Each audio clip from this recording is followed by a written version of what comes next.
Friends, good morning. এখন দেখো আমাদের সকালটা এরকম, অনেকটা রোদ উঠে গেছে। আমার ভিডিও আমি এখন গাছে জল দিতে এসেছি। তো আমার প্রত্যেকটা গাছে মানে খুব একটা ফুল ধরেনি। একটা ডালিম গাছটায় ডালিম ধরছে, আবার ঝরে পড়ে যাচ্ছে, দাঁড়াতে পারছে না, তো সব ফুল পড়ে গেছে। দেখি কি করা যায়। আর এখন আমি বিড়ালকে নিয়ে উঠেছি, দেখো বিড়ালটা কি করছে। আচ্ছা, দেখছো, কোনোদিন এরকম করে না, এত গরম পাচ্ছে ওই জন্য করছে। আমাদের ছাদটা বাড়িটা তৈরি হচ্ছে, তো তাই চারধারে বালি এখনো রয়েছে। এইবার বালির মধ্যে উঠবে, উঠে খেলা করবে।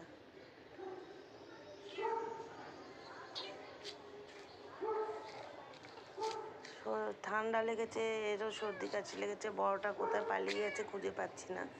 পুচকি তো মরেই গেল, এই ওয়েদারের জন্য আর সহ্য করতে পারলো না।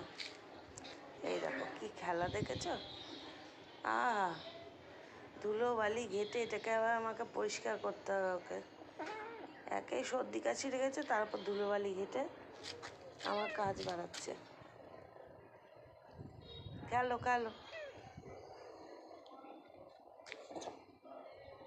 খুব কাশি লেগেছে, আজকে ডাক্তারখানা নিয়ে যাবো, দেখি। চোখের সামনে তো মরতেও দেখা যায় না, না? বিড়াল বলে ছেড়ে দিচ্ছি, ছাড়তেও পারছি না। ওর মা মা মা মা মা মা করে যায় সবসময়।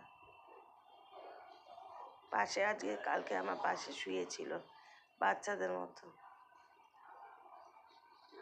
আমি যেখানে যাচ্ছি ও সেখানে যাচ্ছে। দেখো আমি ছাদে চলে এসেছি, ওকে ডাকিনি। ও এত ভয় পেয়ে গেছে ছুটকি মরে যাওয়াতে, ও একা হয়ে গেছে, ও আমাকে আর ছাড়ছেই না।